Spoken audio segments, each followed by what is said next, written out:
Hola, I'm Emma and welcome back to Sonnie's place.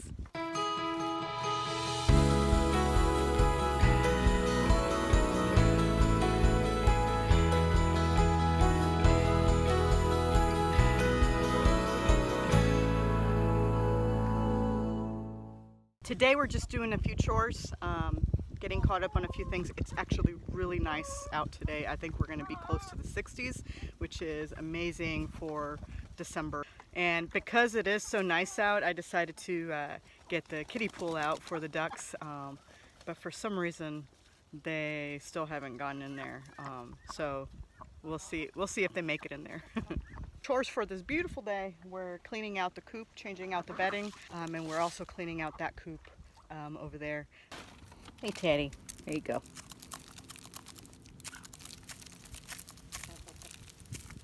So when I was a little girl, my grandmother used to have chickens, and she had this rooster who was not very nice. And so I was out there playing in the backyard one day, and the rooster just decided that he didn't like me that day. So he chased me across the yard, and I was screaming, and he's scratching me. And so anyway, I hated roosters at that point.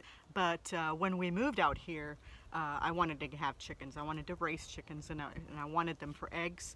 And I knew that at some point I wanted to hatch them. So I knew that I would need a rooster.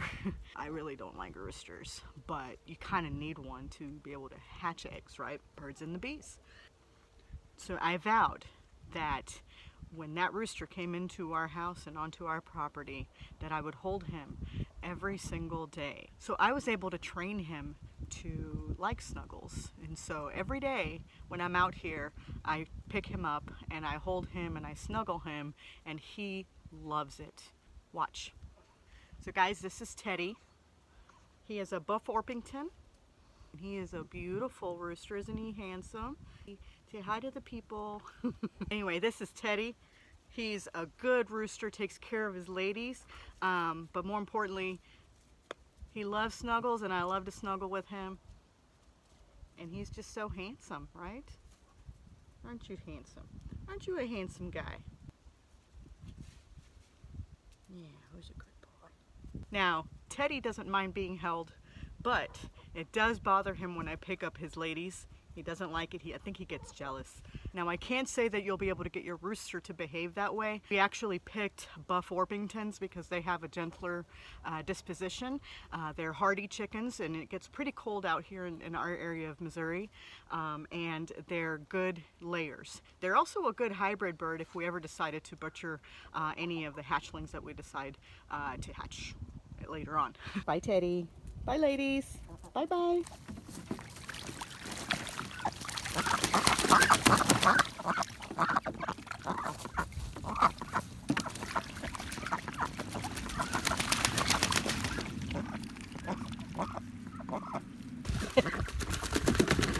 I think they're liking their new pool. Yeah. So we're in the coop where my older ladies, my actual laying hens, lay. I have a problem though. My ladies have been laying one egg. I get one egg every 2 days from 5 hens. I've done all the things that everybody's recommended. Give them more corn, give them scratch. I even feed them mealworms so they get a good amount of protein. But nothing's worked. I still only get an egg every 2 days from 5 chickens. And if somebody has some suggestions on how to help with our egg situation, I'd really appreciate it. So I finished up changing out the bedding, but now we've got a small project that Matt's going to help me with. This coop is actually a shed and wasn't really set up to be used as a chicken coop, and doesn't really have a good latching system. As you can see, I've set up kind of a rudimentary lock. I wouldn't even call it a lock. It's this 6x6 that I simply lay across the bottom to prevent the doors from opening in the entire way, and then use this rod here and tuck it under this metal part here. So Matt's actually going to help me. He's actually going to forge something that we can actually attach to our siding here. It'll allow us to put a 2x4 to lock these doors. So we're going to go join him in the workshop, and watch him forge that out. We have our visitors again. I'm gonna start calling her Mabel. Hi, Mabel.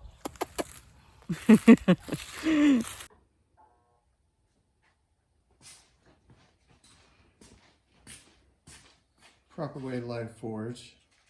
Start with a piece of paper. Light the piece of paper and then turn on the gas. That way you don't burn yourself.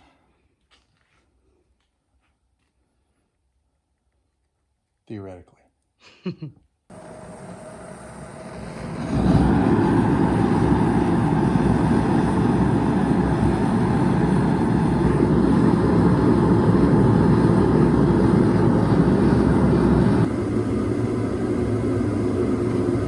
My forge about 11 psi. Seems to work for me. Apparently we're making a lock for Emma's chicken coop. It's not going to be anything that needs to have hardened steel by any means whatsoever, so I'm just using a bar of mild steel. That might be 5/8 inch thick. I'm not really sure, to be honest with you. That's way too thick for something like this, so I'm going to heat it up in the forge. I'm going to take it out. And first thing I'm going to do is round off these sharp edges, and because if I don't, I start to flatten it out a little bit because we don't need it this thick. So I want to flatten it out probably about halfway, make it about half as thick as it is now. But I don't want to leave these sharp edges because if I do, it'll get what we call a fish mouth. So as we start to flatten it out, then the edges will kind of do this.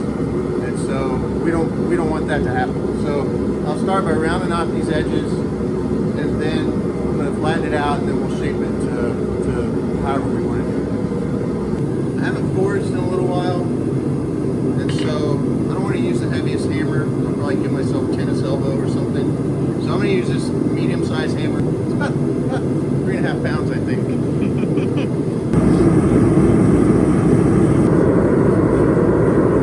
This is a Majestic forge. These are actually great little forges, little 3-burner forge.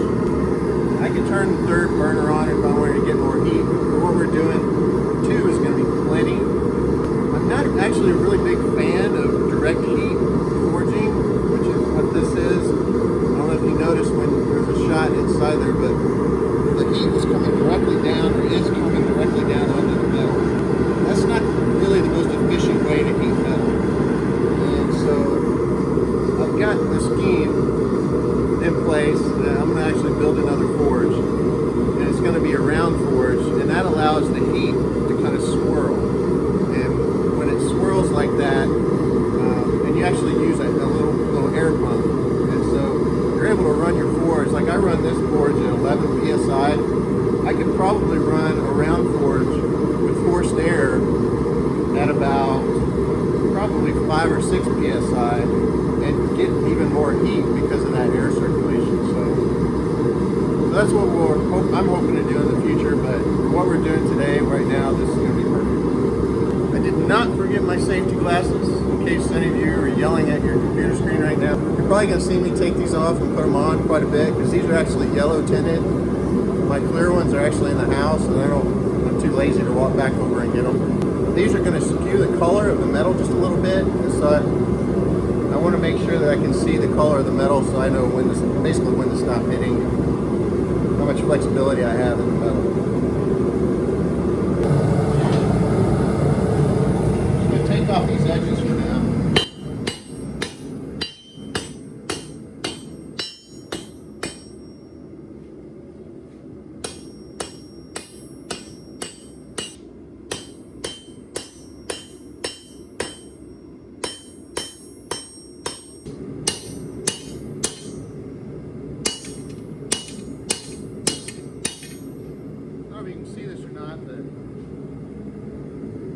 Start to put a bevel on it, you see it kind of starts to arc one way, and it arcs away from the bevel. You see this a lot in knife making, but since we're doing both sides of it in a bevel, this should straighten itself out actually on the next heat.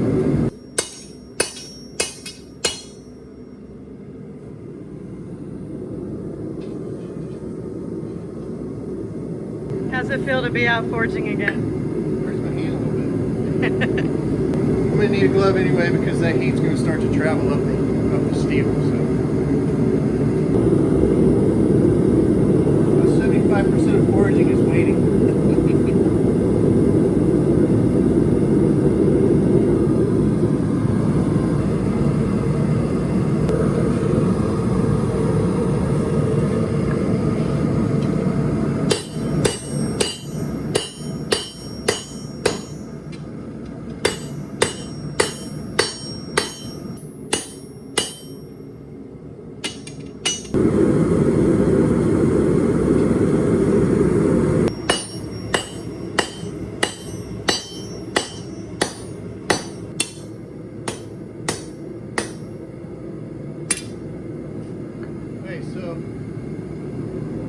Edges rounded off just a little bit now, so I'm going to come back and I'm going to start flattening this out along the horn of the anvil.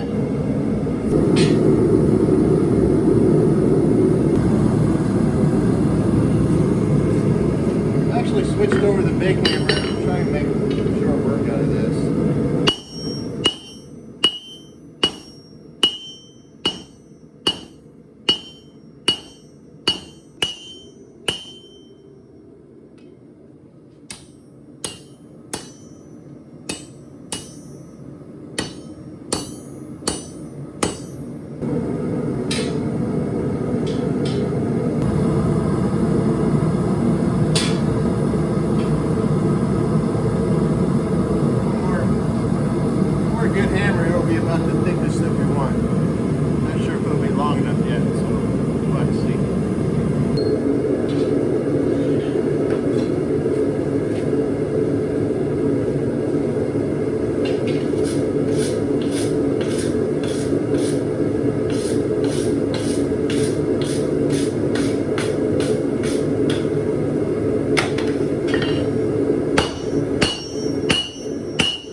After every heat, because that scale will stay on the anvil and then you'll start hitting pot marks into your steel.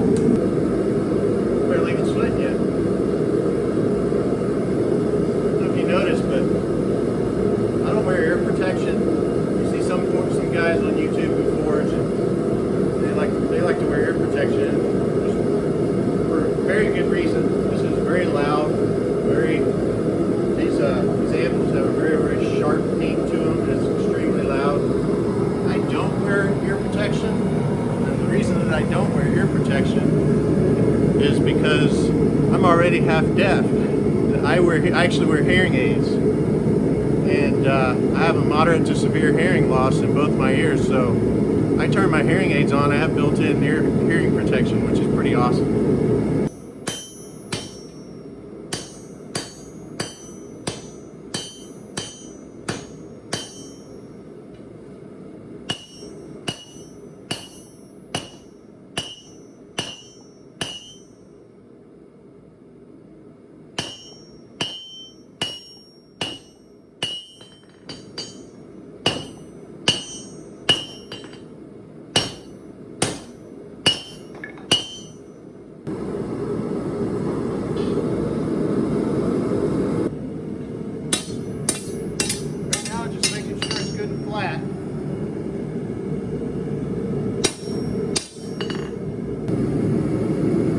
About this much metal to about this much metal just by flattening out and drawing it out along the horn of that anvil or against the horn of that anvil.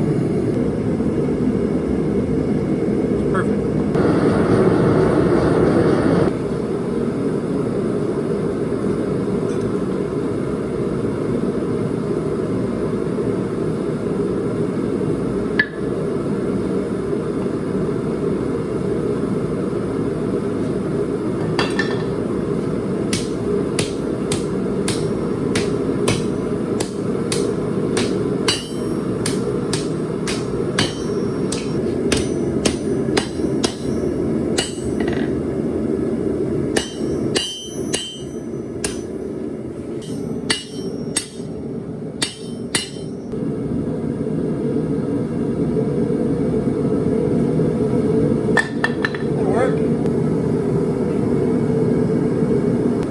go ahead and cut this down and drift a hole for the screws. And then it should be able to go ahead and finish out the bends and we call it good. In case you're wondering why we just didn't buy a freaking bracket and put it up, it would have been easier, but nowhere near as fun.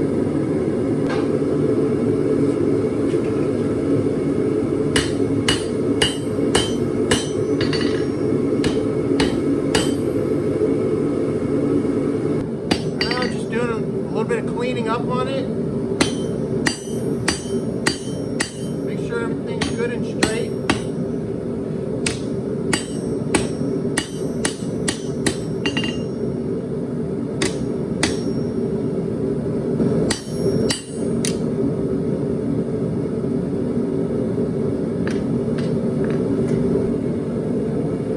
Give it a good brushing.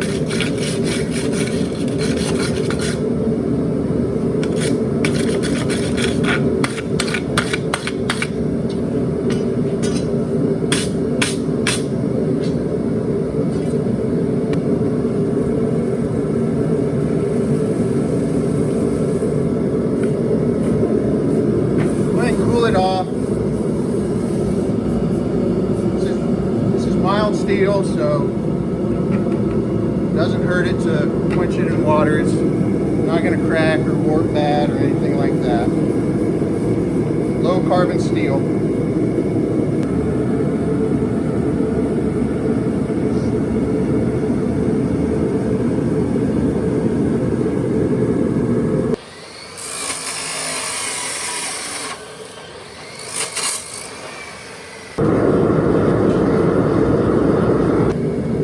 Got two different tools here that I made. This is a punch and this is a drift, a small drift. And this should allow me to make a rectangular slit basically in the metal. And it's really interesting if you've never seen this happen before, but if you as you hit on one side, you'll see a nice big indentation from the punch. Flip it over and hit it from the other side, and it actually knocks out a little steel plug, a little metal plug, and you can stick the point of your drift in there and just knock it through, and you should have a good, nice, circular, beautiful hole.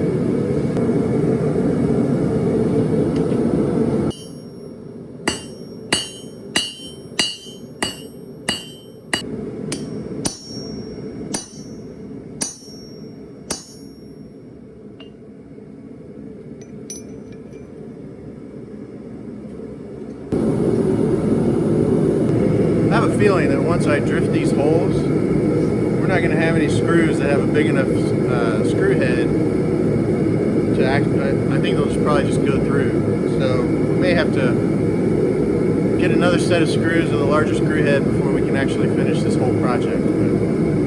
Okay. We'll get done with this bracket, I promise.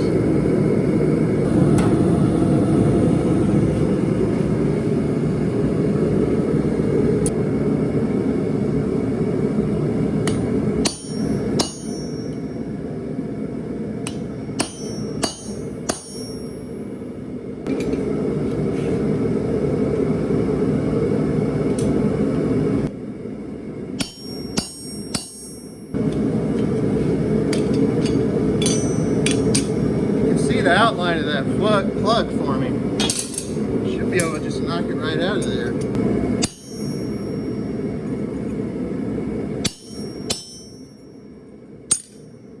It's hanging on for dear life. I'm going to go ahead and put it in for another heat. Let it get a little bit too cool.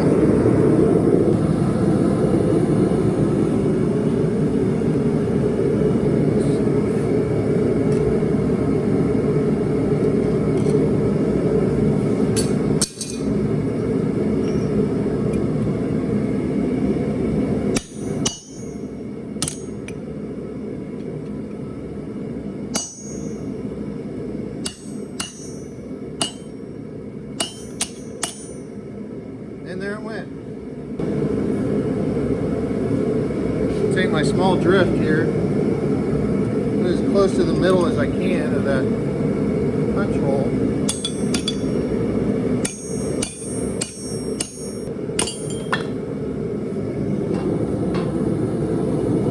Get a little bit more heat.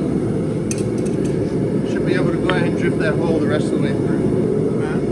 Feel good to forge? Yeah, it feels really good. I don't get to do this enough. Life. Get this hole drifted, and then we'll probably want to make another one. Now that I'm thinking about it.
Sweating it? You can't tell, but under my beard I am. That's why men have beards. Yeah. Just to avoid the look of anxiety.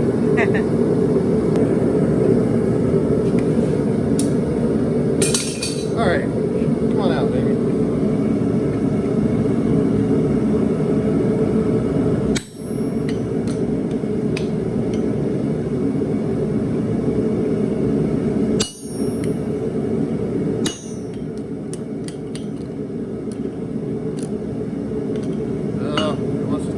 So bad.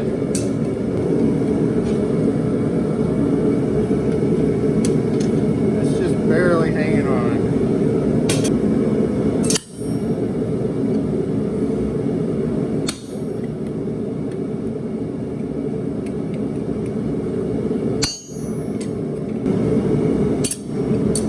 There's that plug.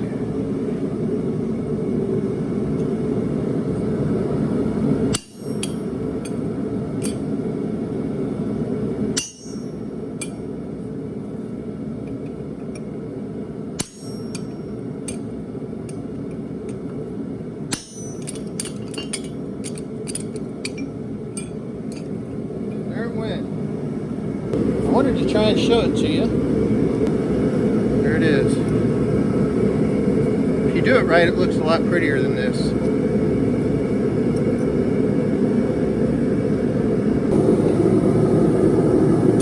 This is such a super simple project.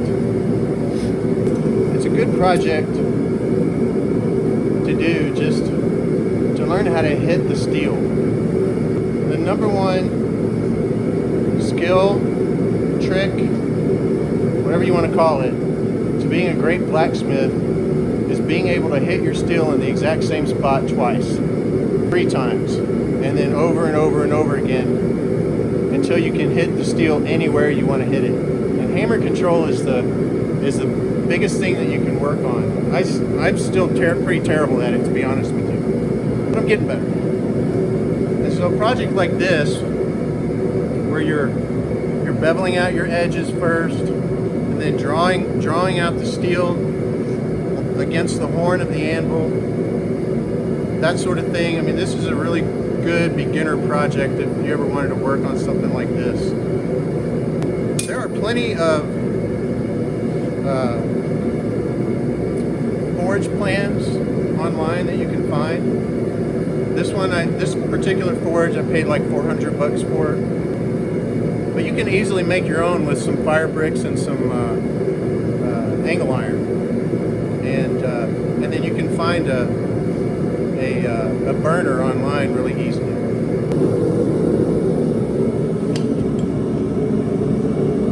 Yeah, that's my glove smoking.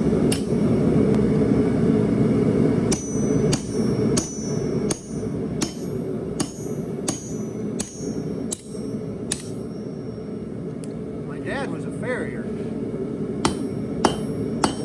and people would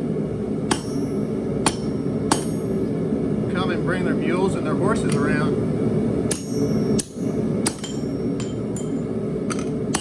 My dad would shoe them. So he's the first man I ever saw in my life use a hammer and an anvil.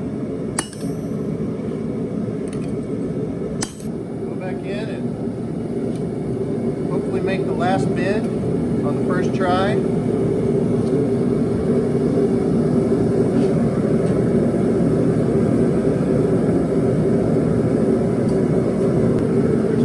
Places on this anvil that are the width of a 2x4, so it's going to be very difficult to get another 90-degree bend in. So I'm going to just come here on this end right here and see if I can bend it over from there. Something else that you start to learn just by doing is what parts of the anvil to use for what. And this is great for drawing out and doing rounded bends. I don't know if you can tell here, but I've actually took an angle grinder and kind of rounded this edge off a little bit, so I can get a much more aggressive draw of the steel if I use this edge here. And then of course you have these really sharp edges, and you can actually use them for cutting if you need to. Never used an anvil before. This square hole here you can use to put things in, like a oh shoot, I forgot what this is called, but this can actually cut hot steel if it's sharp enough. This is actually my dad's from when he was a farrier, and so is this pair of tongs right here. And so it's been, I don't know if you can tell or not, but it's been a long time since that's been sharpened. Hardy hole. This is a hardy hole. And these are hardy tools. This is basically just a cutter. One thing I don't want to do is I don't want to mess with this bend.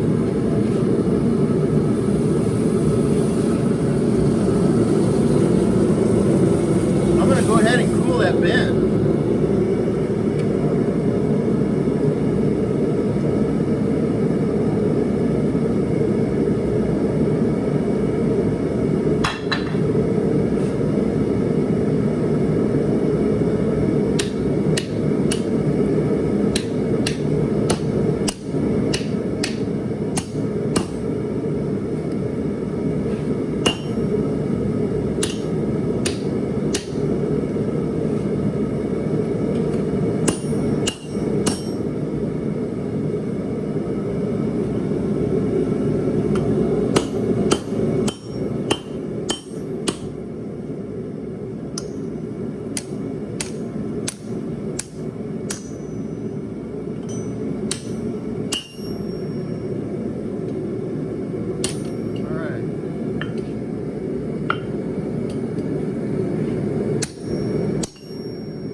Another heat, get it straightened out.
me.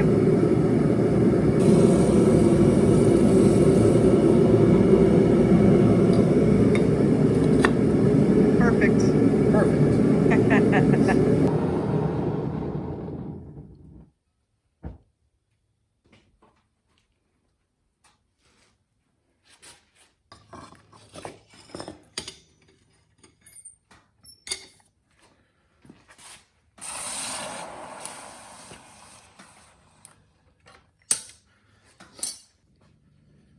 What do you think? I think my forearm is going to be screaming in the morning. It's going to be very angry with me. Let's just look and see what we got in the way of screws. Huh? Found some screws at work. Found some screws at work. Nice. All right. Shall we go put it up? Yeah.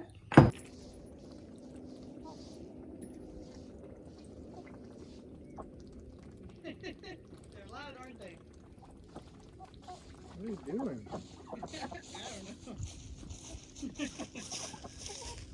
They like run their beak all along the mud and stuff. It's really funny. This is going on this side? Yeah. That's what I was thinking. Is that okay?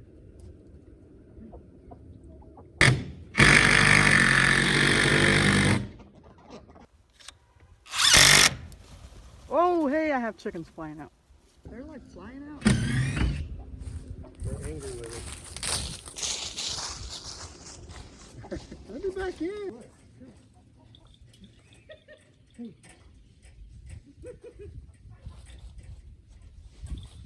One went under.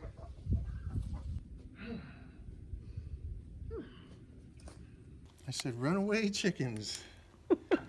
Almost had a catastrophe.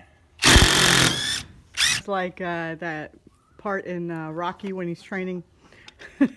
Yeah, but Chasing chickens. yeah, but you're like Rocky and Apollo combined. You caught 2 chickens at once. That was amazing. So Matt started drilling, and the sound apparently startled some of the chickens, so they flew out of there, flew over the fence, and so we had to catch them. I think there were like 3 or 4 of them. But anyway, entertaining. Just double checking.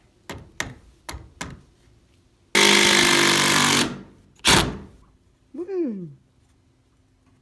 That'll work.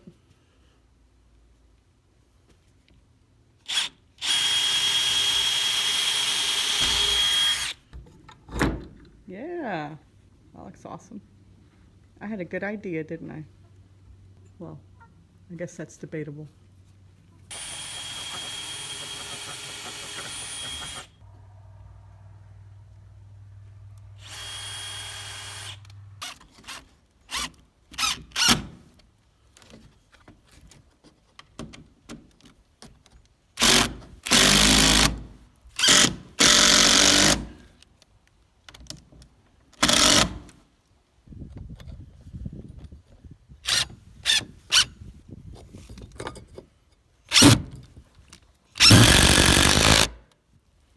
Nice. Well, look at that. How about them apples?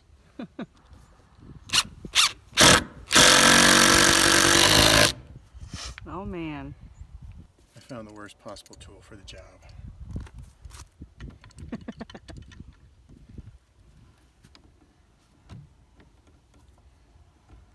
Well, I guess if it works, it'll work, right? If it works, it works.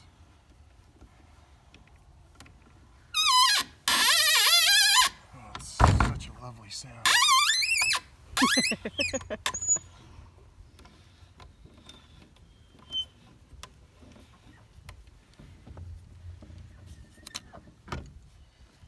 Wow, that's pretty cool.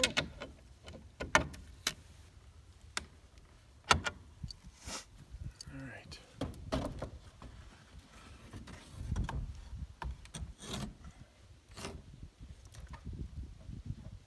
It's actually rubbing pretty good right there, so it's not going to fall.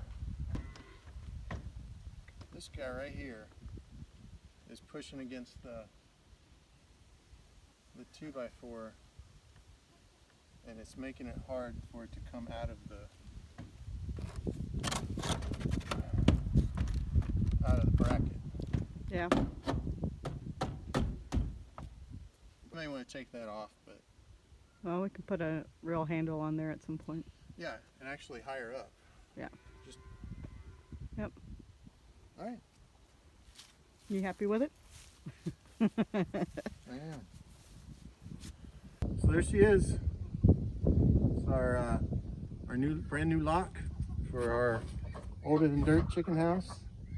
You know, it's super simple, but also pretty darn effective. So it's going to keep our door closed, and we're not going to have to use these weird methods that Emma's been using, just throwing a 6x6 over the front of it and praying that the ducks and the chickens don't get out. The blacksmithing part of it is a piece that I really enjoy doing. I'm trying to get into making knives also. I've still got some equipment I need to get set up and some changes I need to make in the shop. First and foremost is to get the new chicken coop out of there so that I have room. So that'll be one of our next videos, is to continue to work on that chicken coop. But yeah, really happy with how this turned out. It's gonna work just great, and appreciate you guys joining us. Mi llamo Mateo. Este es Sonnie's place. Adios, amigos.